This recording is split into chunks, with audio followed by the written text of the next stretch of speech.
The crystalline towers of Thara burned. Thara watched from her crippled scout ship as emerald beams carved through the last remnants of her civilization's greatest achievements. The Drachnid Empire's warships blotted out the twin suns, their massive forms casting shadows across the dying world below. Her fingers trembled against the controls, purple blood seeping from a gash in her shoulder. The ship's warning systems screamed as another blast rocked the hull. Through the viewscreen, she watched the great archive, repository of 10,000 years of Thara knowledge, collapse into rubble. "My queen," the ship's AA spoke softly. "Critical system failure imminent. Recommend immediate departure." Thara's luminescent eyes fixed on the destruction below. As first guardian of the Queen's circle, her duty had been to protect her people. Now she was running, leaving the ashes of her civilization behind. "Calculate emergency jump coordinates, Nova. Anywhere. Just away." Calculating. Warning. Jump drive stability at 47%. Successful transit probability, 31%. A bitter laugh escaped Thara's throat. Better odds than staying here. Her four-fingered hand brushed across the ceremonial markings on her face, intricate patterns that marked her as a warrior of the highest order. Now they felt like brands of failure. The ship lurched as Nova engaged the jump drive. Stars stretched into lines of light, and reality itself seemed to tear apart around them. Thara's last glimpse of home was the Drachnid flagship descending toward the royal palace, where she had sworn her oath of protection so many cycles ago. The jump lasted seconds or eternities. Thara couldn't tell. When reality reasserted itself, alarms blared throughout the cockpit. "Multiple system failures," Nova reported. "Entering gravity well of uncharted planet. Unable to maintain orbit." Through the crackling view screen, Thara saw a blue-green world spinning below. Readings indicated a nitrogen-oxygen atmosphere and widespread liquid water, habitable at least. "Can we land?" Attempting emergency landing protocols. Atmospheric entry in 15 seconds. Thara gripped the controls as her ship plunged into the atmosphere, hull glowing red-hot. The vessel groaned and shuddered, pieces of the outer plating tearing away. She grit her teeth, fighting to maintain some semblance of control as they plummeted toward the surface. They burst through a layer of clouds, and Thara caught glimpses of vast forests and mountains below. The ship's remaining engine sputtered and died. "Brace for impact," Nova warned, voice crackling with interference. The ground rushed up to meet them. Thara's world became a chaos of screeching metal and shattering crystal. Her head slammed against the control panel, and darkness claimed her. She awoke to the scent of burning circuitry and the soft patter of rain against broken hull plating. Pain lanced through her body as consciousness returned. The cockpit was dark, Nova's presence silent. Through a jagged hole in the view screen, Thara could see tall trees swaying in an alien wind. She forced herself to move, checking her injuries. Nothing fatal, though her shoulder wound had reopened. The medical kit yielded enough supplies for basic treatment. "Nova," she called out. No response. The AA core was likely damaged beyond repair in the crash. Thara was truly alone now. She gathered what supplies she could salvage, her ceremonial blade, a handful of emergency rations, and a damaged but functional scanner. The ship's emergency beacon was broadcasting, but Thara knew help wouldn't come. There was no one left to receive the signal. As she emerged from the wreckage into the alien forest, Thara's scanner detected artificial signals in the distance. Some form of civilization existed on this world. Whether they would prove friend or foe remained to be seen. Thunder rolled overhead as rain soaked through her torn flight suit. Thara began walking, her boots leaving strange prints in the mud. Behind her, smoke rose from her ruined ship, a funeral pyre for her old life. Ahead lay uncertainty, but she was still a guardian.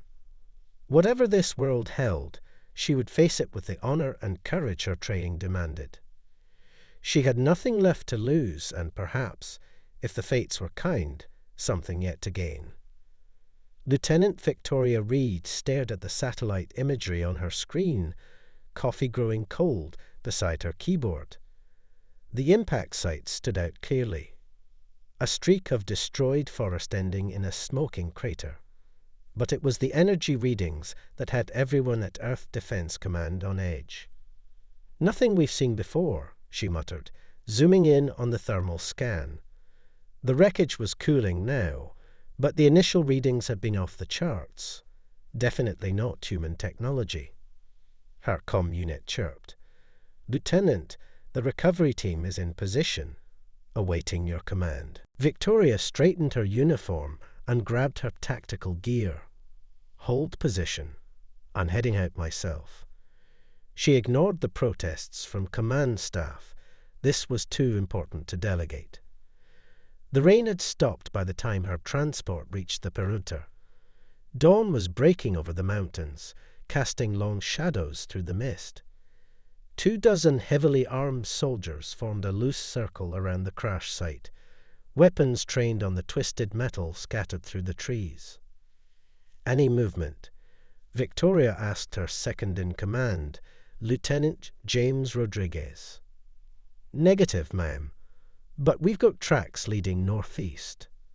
Whatever was in there survived and walked away. Victoria studied the strange footprints in the mud. They were unlike anything she'd seen before, clearly not human.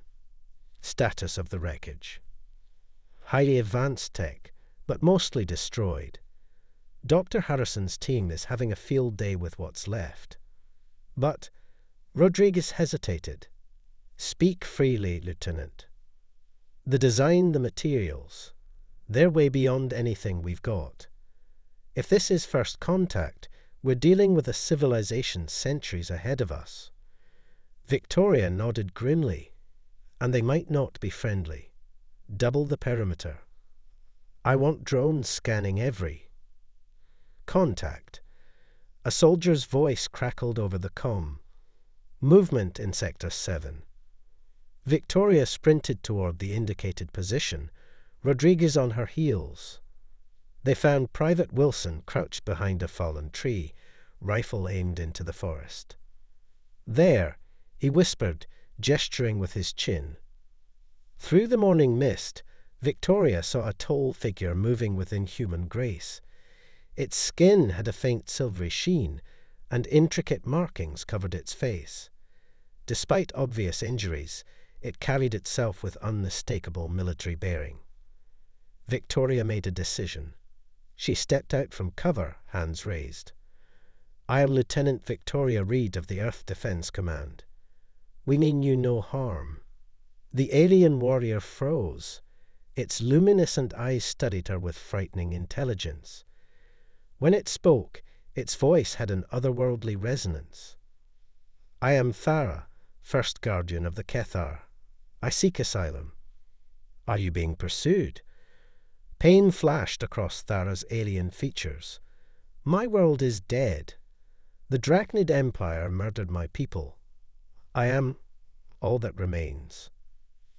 Victoria lowered her hands slowly. She recognized the look in Thara's eyes. She'd seen it in too many soldiers who'd lost everything. "You're injured. We have medical facilities." "Your weapons cannot harm me," Thara said, though she swayed slightly. "Why would you offer aid to an unknown alien?" "Because it's the right thing to do." Victoria took a step forward. "And because anyone who's an enemy of an empire that destroys worlds is a potential friend to Earth." Thara studied her for a long moment, then inclined her head. Your words carry honor, Lieutenant Victoria Reed. I accept your offer. She took a step forward and stumbled. Victoria caught her before she fell, surprised by how light the alien warrior was despite her height.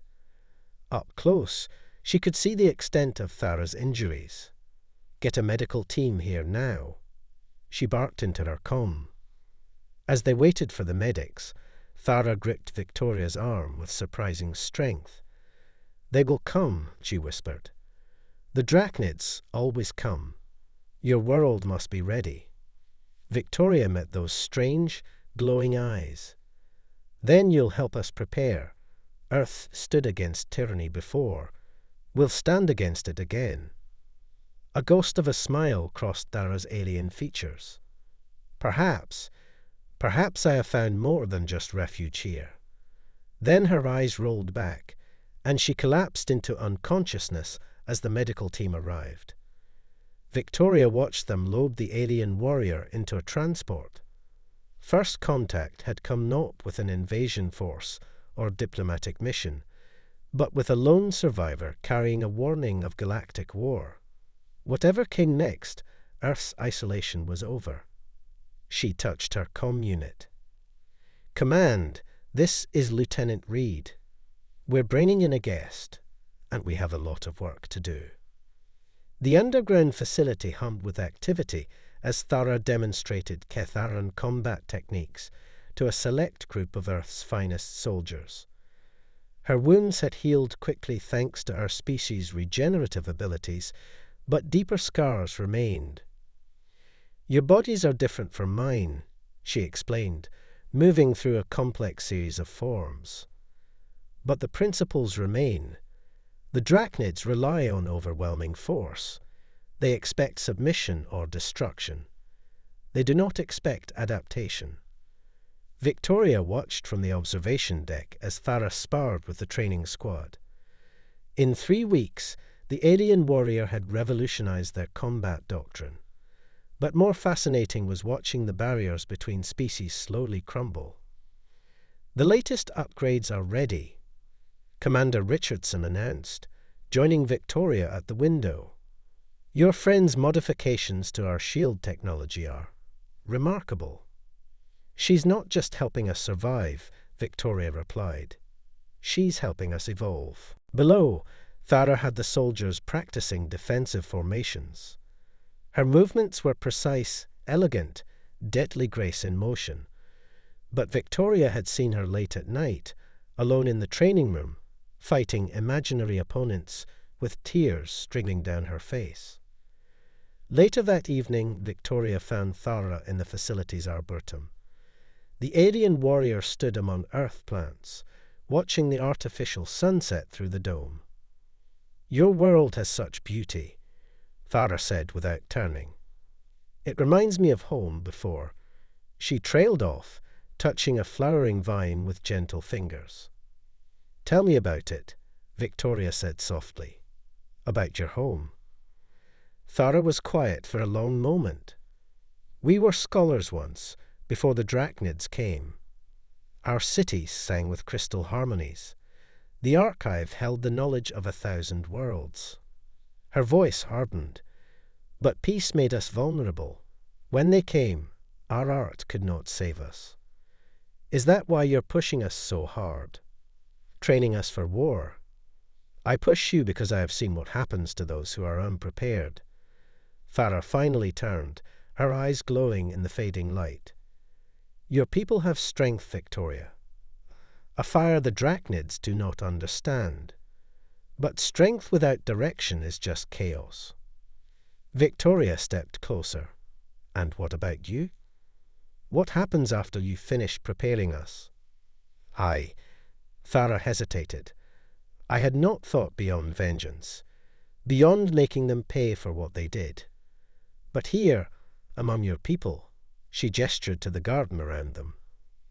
I find myself wanting to build something, not just destroy. Then stay, Victoria said. Not just as a teacher or advisor.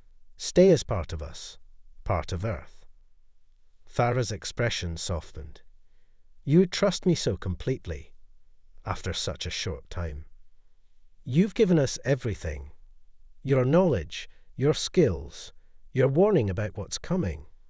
Trust goes both ways. A proximity alarm shattered the moment. Red lights flashed throughout the facility as sirens wailed. Victoria's comm unit crackled to life with Commander Richardson's voice. Multiple contacts detected at the edge of the solar system. Unknown configuration, but they're big, really big. Thara's face went pale. "No," she whispered. "It's too soon. You're not ready." Victoria grabbed her arm. "Then we'll have to get ready faster. Come on." As they raced through the facility, Thara spoke urgently. "There's something I haven't told you. Something that might give Earth a chance, but it requires trust, absolute trust." "You have it," Victoria said without hesitation. Thara nodded grimly. "Then let me show you why the Drachnids really destroyed my world, and why they cannot be allowed to find what we buried there." The Drachnid fleet emerged from hyperspace like a wall of darkness against the stars. Massive warships, their hulls bristling with weapons, moved into attack formation around Earth's orbital defenses. But humanity wasn't helpless anymore. "All stations report ready," Lieutenant Rodriguez announced in the command center. Earth's enhanced shield grid hummed to life, powered by crystals recovered from Thara's crashed ship. Victoria stood at the tactical display, Thara beside her. The alien warrior wore modified Earth Defense Command armor, her ceremonial blade at her hip. "The defensive grid is holding," Victoria reported. "But those are just the escorts. Their capital ships are still coming." "They're following standard invasion protocol," Thara said grimly. "First wave tests defenses. Second wave." She gestured at the massive signatures appearing on long-range sensors. "Second wave breaks them." Commander Richardson's voice crackled over the comm. "All ships. Execute Operation Thunderbolt. Remember your training." Earth's combined fleet, newly augmented with Ketharan technology, moved to engage. Fighters launched from hidden bases on the moon, their pilots implementing maneuvers Thara had drilled into them for months. The first wave of Drachnid ships crashed against Earth's defenses like a tide against rocks. But this time, the rocks struck back. Human ingenuity combined with alien wisdom created unprecedented results. Ships that should have been helpless against superior technology struck with devastating precision. "They're adapting," Thara warned as the second wave approached. "The Drachnid commander will not accept such losses for long. They'll—" She broke off, eyes widening at new sensor data. "No, they're deploying the World Breaker." Victoria's blood ran cold. "Like they used on your world?" "Worse. This is their flagship. My people." Thara's voice cracked. "My people never faced anything this powerful." The massive vessel emerged from hyperspace, dwarfing everything around it. Its very presence seemed to distort space. Energy readings went off the charts as it charged its main weapon. "If that thing fires," Rodriguez said, "all our defenses won't matter." Thara's expression hardened. "There's one option left. The crystal matrix from my ship. It can be overloaded. The resulting cascade would disable their entire fleet." "But that would destroy our shield grid," Victoria protested. "We'd be defenseless." "No," Thara said softly. "You would have me." She pulled out a small device, a Ketharan neural link. "This will let me interface directly with your weapons systems. I can guide your strikes through gaps in their defenses that human reaction time can't match. But what? The neural load could kill me. And if I survive, I'll never be able to return home. The link creates permanent changes." Victoria grabbed Thara's hand. You already have a home. Here, with us. She touched her comb. All ships fall back to secondary positions. Prepare for shield failure on my mark. Thara smiled, a real smile, full of hope and trust. Together then, Victoria read, let us show the Drachnids that Earth is not alone. The neural link activated with a flash of light. Thara's eyes blazed with energy as she connected to Earth's defense network. And high above, humanity prepared to take its stand among the stars. The Worldbreaker's main cannon fired, a lance of destructive energy that would have shattered planets. But Earth was ready. As the blast approached Thara, connected to humanity's defense grid through the neural link, orchestrated their response within human precision. Earth's remaining ships moved in perfect synchronization. The overloaded Ketharan crystal matrix detonated, creating a cascade of energy that intercepted the Worldbreaker's beam. For a moment, the sky burned white.